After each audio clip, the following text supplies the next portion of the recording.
Hello and welcome to the Ne Zha guide. For jungle, this guide will be split into 3 sections. The first section will be on building, the second section will be on Ne Zha's passive, basic attack progression chain, abilities with their upgrade order. And the third and final section will be on fighting, combos and general mechanical tips and tricks in Ne Zha. So we'll start off straight away with the building. This is a guide for jungle, remember, so we'll be starting with Assassin's Blessing. If you're not playing Conquest, so any other mode, you pick Attacker's Blessing. But for the sake of this, we're in Conquest, Jungle, so Assassin's Blessing. Then we get Tier 1 Mace, then Blink. And then we also get a Healing Potion and Hand of the Gods. And this should be your general stat for Ne Zha every single time. Then, as we move further in the build, the first back you should get, or maybe you might have to do it in 2 backs if you've fought too much or you had an early gank, something like that, to get Warrior Tabby. Pretty much every time you can get Talaria boots as well, that is a completely fine option. You can go either one of these, is fine. Talaria will give you greater rotation speed, allow you to get to fights quicker, counter gank quicker, maybe get away from a gank once you've already ganked the lane, chase people down, things like that. But Warrior Tabby will work every time. Then you want to make this mace one of 2 items. You can either make it a Brawler's Beat Stick or a Crusher. Personally, I prefer going Crusher most of the time. If I'm against a healer, Brawler's Beat Stick. You can also get Jotun's, but I think these 2 are probably the best options. So most of the time you want to get Crusher in this slot to finish off your mace. If you are against a healer that you will need healing, anti-healing for, like an Aphrodite, a Hela, Sylvanas, any of the healers really, you get a Brawler's Beat Stick. Or even if the enemy team just has a couple of self-heals, it can be a really good idea here as well. So we'll decide it situationally. Then next, I like to get my Jotun's Wrath. This gives me a lot of cooldown early on. And this is sort of the general starting core 3 items on Ne Zha. This gives you a pretty significant power spike and power boost, and works well with abilities with the flat penetration and cooldown you get given. Then you want to start transitioning Ne Zha into a more hybrid assassin. What I mean by a hybrid assassin is one that builds both offense and defense. So you can build your next 3 items can generally be a combination of any of these. So a Void Shield works really well. A Runic Shield also works very well. An Ancile can work as well. You can go a Shifter's Shield if you want. That's completely fine as well. And then you can also maybe go some pure defense items here. So Blackthorn Hammer, for instance. So Blackthorn Hammer you can get here. You could also get a Shield of Regrowth. Sorry, this works very well with Ne Zha's too, and I'll explain why. Because you can get heal from that with his passive, and that obviously procs the passive Shield of Regrowth, giving you that 40% movement speed. And Ne Zha works well with movement speed. And then from the Mantle of Discord tree, you can get any of these items work well. Spirit Robe, not as much maybe, but a Mantle works very well. A Magi's Cloak as well, Hide of the Urchin. All of these work fantastically on Ne Zha. And then once you sort of finished your let's just go a standard build here. Look something like this maybe. So this could be a standard. Actually, I'll sell this for Discord, and then we can sell our Warrior Tabby. But most of the time, you're going to want to make this a Heartseeker. You can also go Titan's Beam here. However, most of the time, I recommend Heartseeker, as Ne Zha can apply it to multiple people very easily. But the general idea with building, remember, is that Ne Zha works all with these initial damage items. So initially, this would be Warrior Tabby, obviously. He works well with these initial 3 damage items, and then you can start transitioning into the more hybrid or pure defense items. If you're going to get the pure defense items, I recommend getting that for your Assassin's Blessing. So if you're going to pick up a Mantle of Discord, get it here, or a Shield of Regrowth, I'd suggest getting it there, because you still want to be building some damage, so you don't completely fall off when you start to build defense items. And then your second relic is going to want to be a Beads. Obviously when you get to level 12, pick up the Beads. This should be the build pretty much every single game. Remember, you use your Hand of the Gods on the first XP camp after the first speed camp that you clear. So as soon as you've cleared speed, go straight to the XP, use your Hand of the Gods on speed. And that is it for the building section for Ne Zha. Now we're going to move on to Ne Zha's passive, basic attack progression chain, and abilities with their upgrade order. So I'm going to explain what his passive is. Ne Zha's spirit is strengthened as he successfully hits enemies with abilities and basic attacks. Each hit provides 1 stack, and each critical hit provides 2 stacks. Stacks reset if Ne Zha has not taken or dealt damage in the last 10 seconds. So, what does this mean? Well, this means that if I basic attack an Odin, you can see I get a stack here and it's represented here. If I attack him again, I get 2 stacks. If this were to crit, I would gain 2 stacks from it. So as you can see, I'm on 5 now. If I stay out of combat for long enough, you can see this starts to show that I'm going to be running out. If I hit them again, it'll refresh back up to full. However, if I wait for that duration to run out, as you can see here, if the duration completely runs out, it will go down to 0 stacks and it will lose off the lotus petal flowers. And that's his passive, Righteous Spirit. Onto his basic attack progression chain, he has a 1, 1, 1.5 and 2 times. Remember, this is damage and swing time, and the final hit in this, so the 2 times damage here, is an AoE, which means it hits in a sort of semicircle in front of him, represented kind of like here. That would be sort of like the range of this attack realistically. Something like that. As you can see, a normal basic should do 258. It does 258. So a normal basic does 258. You can see the first two will be 258, 258, then 1.5 of that, and 2 times 258, which would be 500 something. The 258, 258, 387, and then 516. And so that sort of goes to show you. I'll show the AoE hit effect on these Odin bots. As you can see, the final hit can hit all 3 of those into like the semicircle in front of him. Represent that again. You can see. Oh, messed up. See, the third hit will highlight all those Odin bots and it will hit them. So then we move on to his first ability, Universe Ring Toss. Ne Zha throws a Universe Ring, bouncing several times, dealing damage, applying a protection debuff, a physical protection debuff, sorry, for 3 seconds and slowing for 1 second. Each hit also stacks a movement speed buff on Ne Zha for 2 seconds. Subsequent hits on the same target deal 35% less damage. So, let's go over what that sort of means. So I can throw the ring at this Odin bot and it will bounce between them. And the first time it hits this Odin bot, it will do a certain amount of damage. And then the next time it hits your Odin bot, it will do 35% less damage. Each hit slows, so if you sort of hit it between them, they'll be slowed. And obviously, as you can see, this buff here gives me movement speed. Increases by 5% per stack. As you can see here, here's the damage numbers. There's the damage it does, the amount of bounces it does, which increases with the level, the protection debuff it gives, the slow that it does to an enemy, and that can stack up twice, so you can effectively get 25% slow on an enemy, and the movement speed you get is 5% per hit. So 5% times 8, 40% movement speed.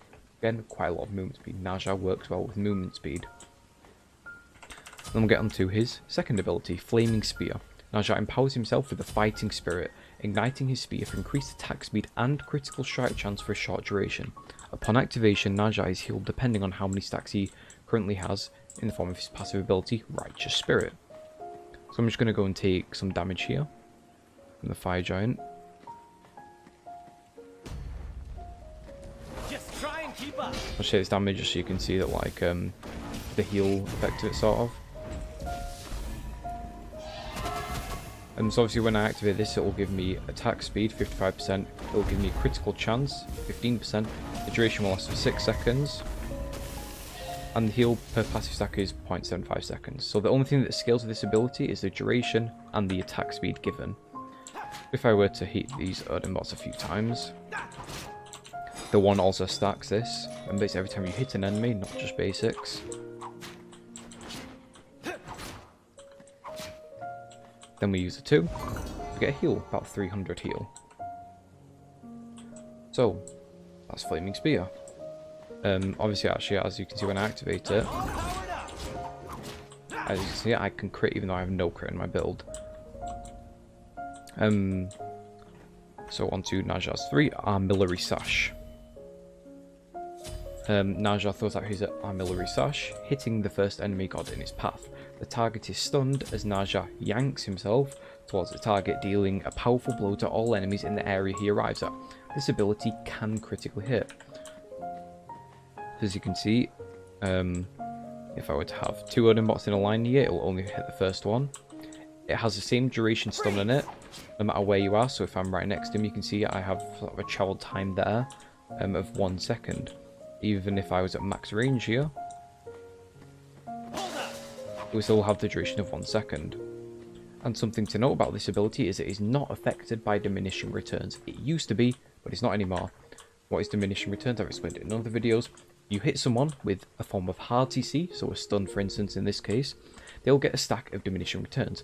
This means that the next hard TC applied to them in a short period of time, I forget the exact number, let's just say about 10 seconds, in that time, the next hard TC applied will be reduced by a third, and then that will apply 2 stacks of diminishing returns then. So then the next ability after that that hits in that short window will deal a third less. So if you have a 1 second stun like Ne Zha's 3, it used to be, okay, it would be a 1 second stun. If you hit another one, it would be a 66% stun. And then if you, 0.66 second stun. And then if you hit a third time, it would be a 0.33 second stun. However, now, at all times, it's going to be 1 second. And obviously this can critically hit, so if you activate your 2 before it, you'll get that crit chance for there. Then onto Ne Zha's ult, Windfire Wheels. Ne Zha dashes forward. If he hits an enemy god, he knocks him skywards for 4 seconds, unleashing a 3-hit combo, successfully timed attacks during the combo, resulting in critical strikes, then smashing them back to earth in his starting location. This ability hits 1 initial time upon knockup, the 3-hit combo, and then again dealing additional damage to enemies in the radius as he lands for a total of 5 hits. Whilst knocked skywards, enemies are not considered crowd controlled. So as you can see, this is a dash, and as you can I'll just sort of go to reduce cooldown to demonstrate this easier, because the first time I'm not going to time any strikes. I'm not going to press left click at all, no matter how unnatural it will sort of feel. As you can see, I will into them, hit, knock them up. I'll hit them, and then land. So that's Ne Zha's ult. Now I'll show what it looks like with timed attacks. You can time the attacks with the circles that appear on screen.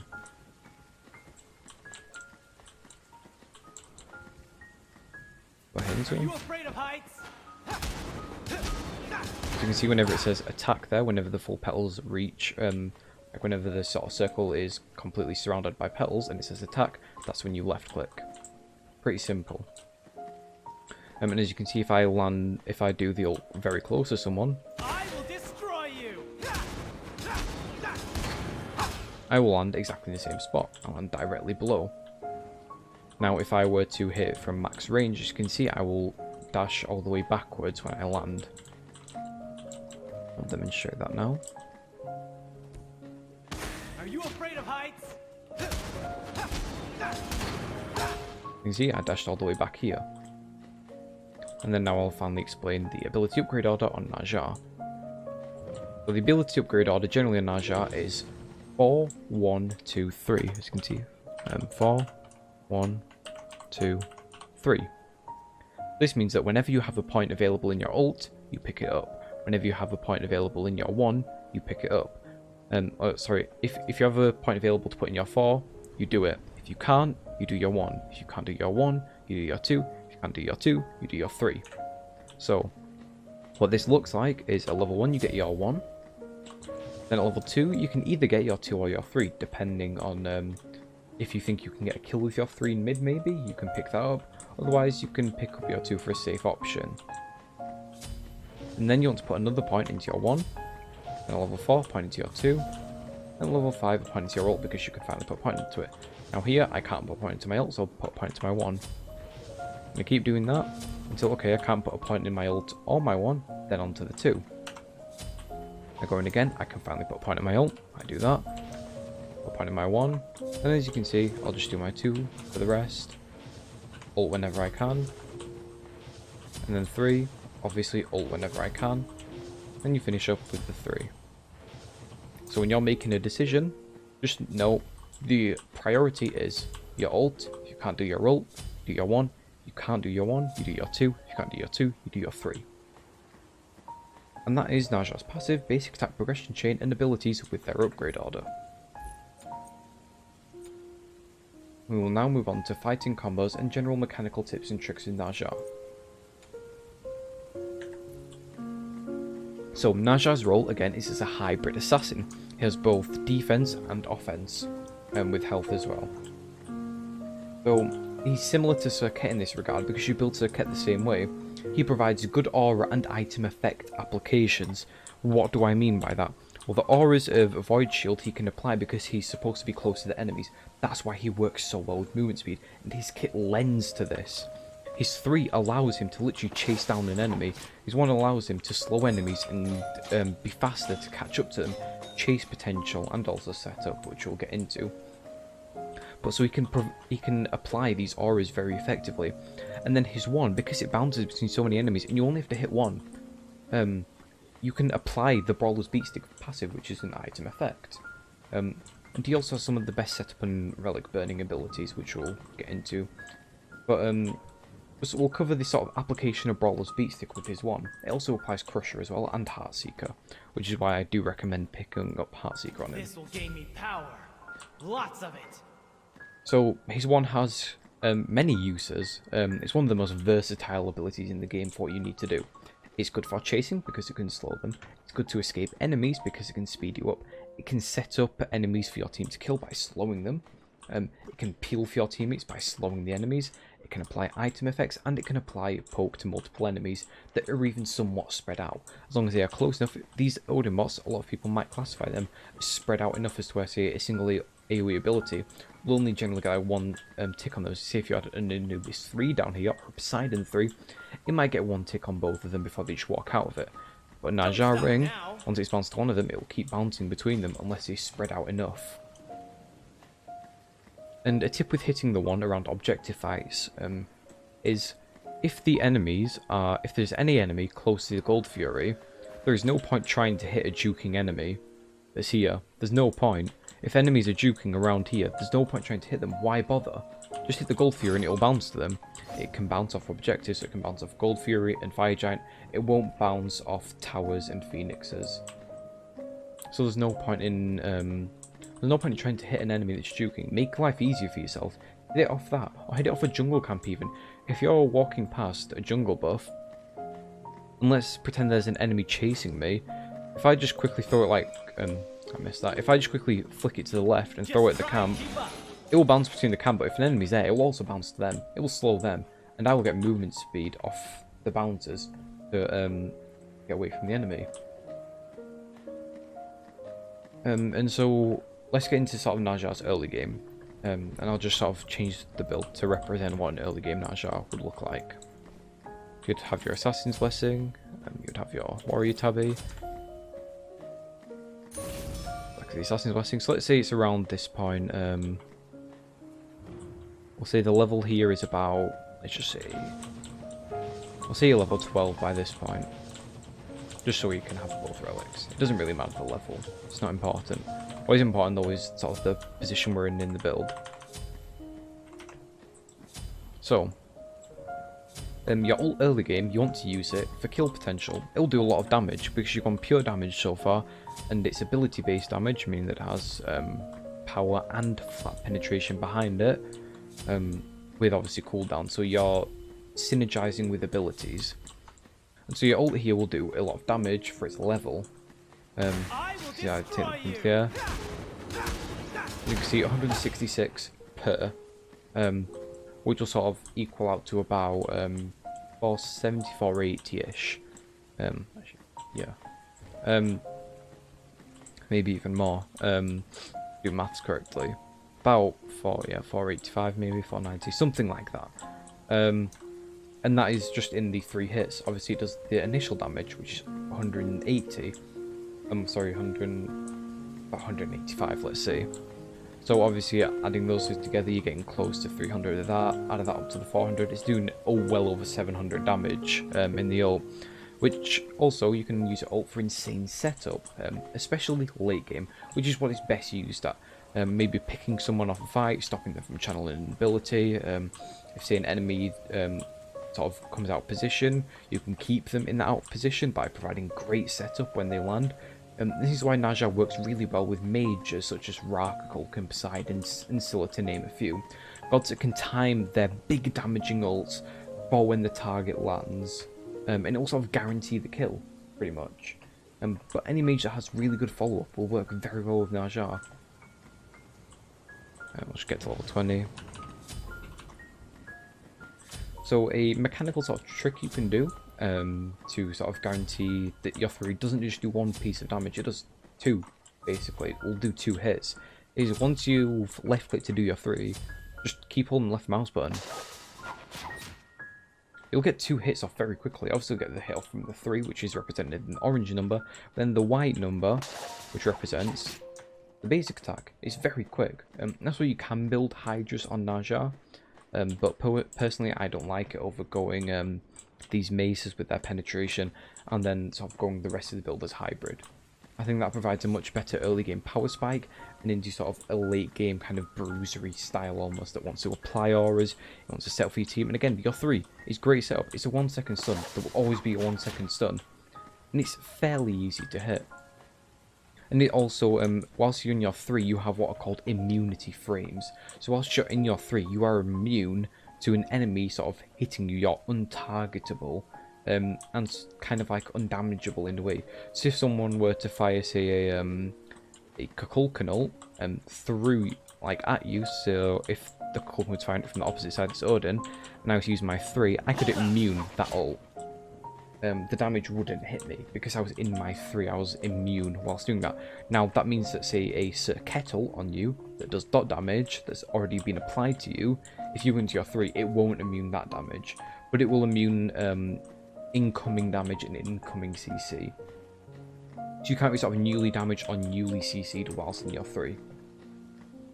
And so that's sort of a little trick with his 3. You can also do this into your ult. If you hold left click, go straight into your ult as soon as you hit that left click. This can provide, you know, extra hits of damage. If you want to try and bait out with beads, just use your 3. This is why I think he's a great beads burner, because his 3, a lot of people will tend, because ult is pretty difficult to hit. It's a narrow line. Obviously it has travel time on it as well. It's fairly slow travel time, even though it can be used as a great escape if you need it. It still has that travel time, and it can be very difficult to hit, and it's very easy to juke a lot of the time. So a lot of Ne Zha players will tend to use their 3 to set up for the ult, because it kind of guarantees it almost. Because it provides a stationary target to hit your ult onto. Now that's why a lot of people, when you use your 3 on them, they will try to beads it. Now the mistake a lot of Ne Zha players make is that they think that, I have to do 3 into ult.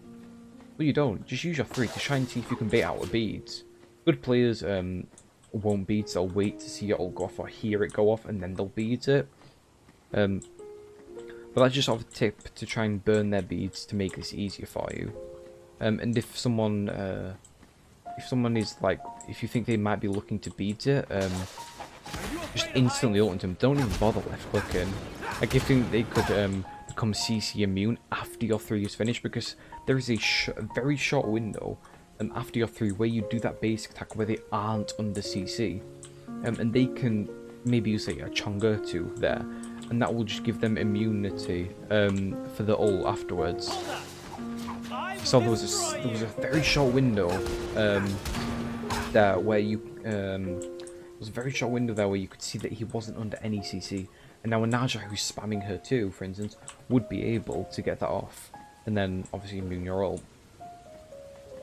And if you want to free fire your ult, see if you're really unsure of their beads being up or something like that, you can use your one to slow them. If you use your one to slow, it makes the target much easier to hit. Even if it's just on this Odin, it makes it slightly easier to hit. Obviously his Odin is walking straight line, so it's incredibly easy to hit. But just doing something like throwing your one at them, it also gives them a protection debuff for your ult to do more damage. And pay attention as well when wanting to sort of hit your ult. Pay attention to predictable escapes. Like a Neve backflip, he's incredibly slow, and insanely easy to predict where they're going to land. You know if a Neath backflips here, and they're going slowly and they're travelling slowly, you know where they're going to land. So if you're Ne Zha trying to chase a Neath and she backflips, just ult to where she's going to land.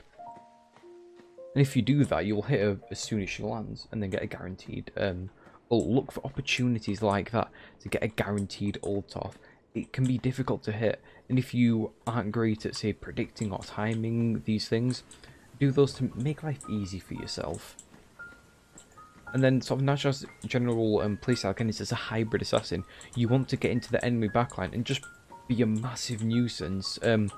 Throw your one or slow enemies, you know. Make it harder for them to escape your warriors. Make it so you have to be peeled. And then if you're about to be peeled or they're trying to run away, use your 3 to catch up to them.